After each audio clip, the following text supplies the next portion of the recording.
दोस्तों नमस्कार। आज मैं आपको बहुत ही ऐसी ख़ास जानकारी देने जा रहा हूँ जो प्राय हमें कहीं न कहीं देखने को अपने आसपास देखने को मिलती ही हैं और कहीं न कहीं सुनने को मिलता है। कहीं कई बार पेपर में पढ़ते हैं, कई बार टीवी में देख लेते हैं हम। माफ़ी चाहता हूँ। तो ये जानकारी आप सबके लिए बहुत विशेष है। यदि मान लीजिए पत्नी की हत्या या पत्नी की मृत्यु या हमें ये खबर मिलती है कि पत्नी घर पे अकेली थी और वो मर गई। पत्नी की सूचना यदि या पत्नी की मृत्यु उसके ससुराल में हो जाती है तो मायके वाले ये सोचते हैं कि पत्नी की कहीं ना कहीं उसकी हत्या कर दी गई है। आज इसी टॉपिक पर मैं आपको बहुत सारी जानकारी देने जा रहा हूँ। मेरे साथ इसी वीडियो पर बने रहें। यदि मान लीजिए पारिवारिक जीवन चल रहा है और उस दौरान आ, आप आप पति पक्ष की तरफ से मैं बात कर रहा हूँ। यदि मान लीजिए यदि आपके साथ ऐसी घटना हुई कि आपकी पत्नी की आपके ही घर में मृत्यु हो जाती है और पत्नी का जो परिवार है वो डेफिनेटली आपके खिलाफ हत्या का मामला दर्ज करेगा। जी हाँ। यदि मान लीजिए ऐसा कहीं हुआ आपके साथ कि आपकी पत्नी की मृत्यु हो गई और आपके ऊपर एफआईआर दर्ज हो गई कि इन्होंने हमारी लड़की को जानबूझकर मार दिया, जानबूझकर इसे कुछ ऐसा खिला दिया जिससे उसकी मृत्यु हो गई या मारकर फांसी के फंदे में टांग दिया। कई बार ऐसे भी हमें सुनने को मिलता है या देखने को मिलता है कि पत्नी पक्ष के परिवार वालों ने पति के ऊपर और पति के साथ साथ पूरे परिवार के ऊपर ये आरोप लगाया है कि ये इन्होंने इसे मारा और फांसी के फंदे पर टांग दिया। इस तरह की जब वारदात आप लोग के साथ हो रही हो तो आपको सबसे पहले क्या करना चाहिए? सबसे पहले तो आपको एक वकील के माध्यम से अग्रिम जमानत का आवेदन दे देना चाहिए, क्योंकि जैसे ही आपके खिलाफ एफआईआर दर्ज होगी आप सभी को कहीं जेल हो जाएगी। क्योंकि पत्नी का जो परिवार है वो आप लोग के खिलाफ दहेज प्रथा, मारपीट और साथ ही साथ हत्या का आरोप लगाता है और जब आपके ऊपर आरोप लगाता है तो आप सभी को जेल हो जाती है। इसलिए सबसे पहले आप इसमें अग्रिम जमानत का आवेदन लगवाएं और आप अपने साथ साथ अग्रिम जमानत के साथ साथ ये भी देखें कि जब आपको सूचना मिली या आपके सामने या आप सामने थे या नहीं थे, आपकी पत्नी की हत्या कैसे हुई, ये सबसे पहले जानकारी लें। जैसे ही जानकारी लग जाती है कि आपकी पत्नी की हत्या कैसे हुई, आपने क्या उसको अस्पताल लेकर गया था या घर में ही मृत्यु हो गई या उसको पहले से कुछ बीमारी रही हो और पत्नी की मृत्यु हो गई हो।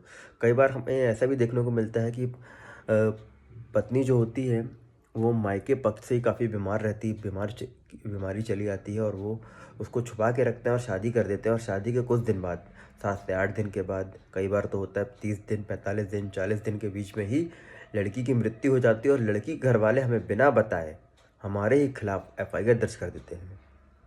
एक पति के ही खिलाफ एफआईआर दर्ज कर देते हैं और बल्कि पत्नी का पूरा परिवार जानता है कि वो लड़की पहले से ही बीमार रही, जिसके कारण उसकी मृत्यु हो गई।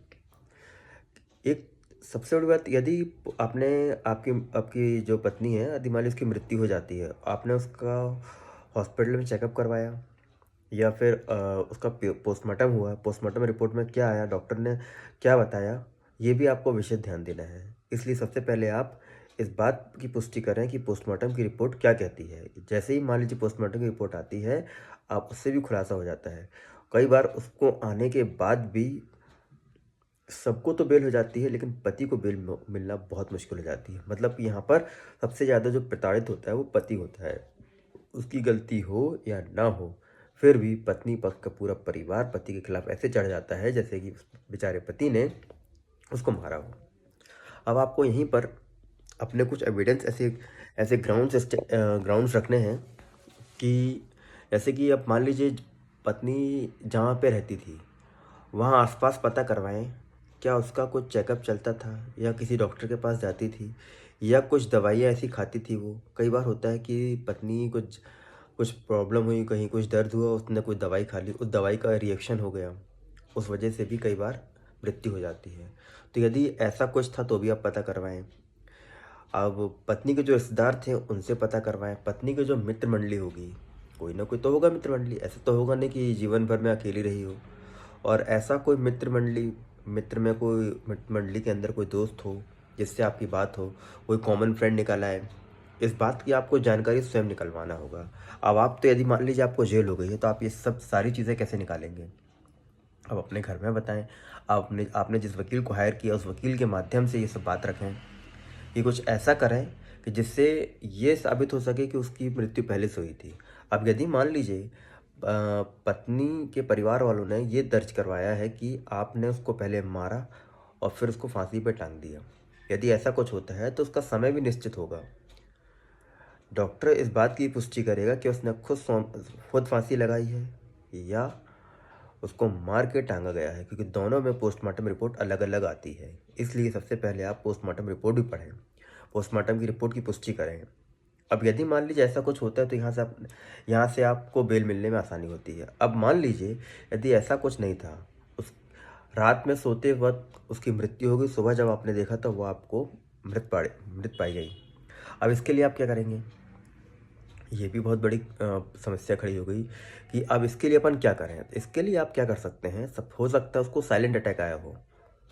साइलेंट अटैक आया हो तो आप सबसे पहले उसको सब अस्पताल ले जाएं, अस्पताल में चेकअप करवाएं, उसका पोस्टमार्टम करवाएं। उसके बाद ऐसा कुछ आपको समझ में आता है कि आपके खिलाफ एफआईआर दर्ज हो रही है, तो आप इस बात की पुष्टि करें कि उसको कुछ ना कुछ पहले से प्रॉब्लम रही या रात में ऐसी प्रॉब्लम हो गई जिसकी वजह से उसकी मृत्यु हो गई। अब यदि मान लीजिए आपने उसको मारा होता तो पोस्टमार्टम की रिपोर्ट में उसकी बॉडी में कहीं ना कहीं निशान आएंगे कि आपने उसको मारा है। आपने को हाथ से मारा, डंडे से मारा, जिस चीज़ से ही मारा, उसकी बॉडी में कहीं ना कहीं निशान आएंगे। और वो जो दर्द होगा उस वजह से उसकी उस दर्द की पीड़ा से उसकी मृत्यु हुई होगी। तो ये सारी चीज़ें कायम आएंगी, पोस्टमार्टम की आएंगी। यदि ऐसा कुछ नहीं आता तो यहाँ से भी आप बरी हो सकते हैं। और यदि मान लीजिए फिर भी आपके खिलाफ एफआईआर दर्ज हो रही है तो आप इसकी पुष्टि के लिए एक ट्रायल चलाएं। आप पहले बेल लें। बेल लेने के लिए आप सबसे पहले पोस्टमार्टम की रिपोर्ट लगाएं। आप अपना ग्राउंड्स बनाएं, आपका बैकग्राउंड क्या था, आप क्या करते हैं, आपका पिछला बैकग्राउंड कैसा था, क्या क्रिमिनल रिकॉर्ड है या नहीं है, आप कितने स्वच्छ हैं, इस तरह के से ग्राउंड्स बनाएं और आपकी जो बेल होगी आसानी से बेल आपको मिल सकती है। और यदि मान लीजिए अब आप घर में थे नहीं, आप घर के बाहर थे, आपको सूचना मिली कि आपकी पत्नी की मृत्यु हो गई। इस बात की भी पुष्टि हुई कि आप घर के बाहर थे, लेकिन घर के बाहर का होना एविडेंस आपके लिए बहुत ज़रूरी है, क्योंकि घर के अंदर एक महिला की मृत्यु या किसी भी व्यक्ति की मृत्यु कैसे हुई, हो सकता है उसे कोई अटैक आ गया हो या उसने खुद सुसाइड कर लिया हो। तो ये भी आपके लिए एक ऐसी जानकारी की जो आप काम की है। कैसे आपने आप घर के बाहर थे, घर के अंदर वो उसने फांसी लगाया, सुसाइड किया या कैसे ही मृत्यु हो गई किसी भी तरह से, तो आपको दरवाज़ा बाहर से आपका लॉक था, अंदर कैसे हुआ? तो ये भी एक चीज़ है कि आप दरवाजे को तोड़ के या खिड़की से तोड़ के किस तरह घर के अंदर आते हैं, ये भी आप अपनी बात रखें। और अपनी पत्नी के जो आपके जो ससुराल वाले हैं उनको डिटेल में बताएं कि किस वजह से क्या था क्या नहीं था।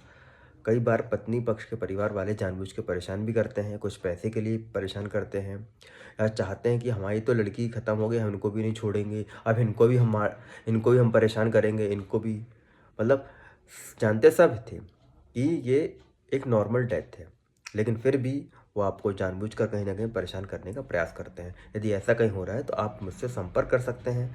आप दिए हुए नंबर पर मुझसे कॉल कर सकते हैं, मुझसे व्हाट्सएप के माध्यम से बात कर सकते हैं। आपको इसके लिए उचित सलाह दी जाएगी। धन्यवाद।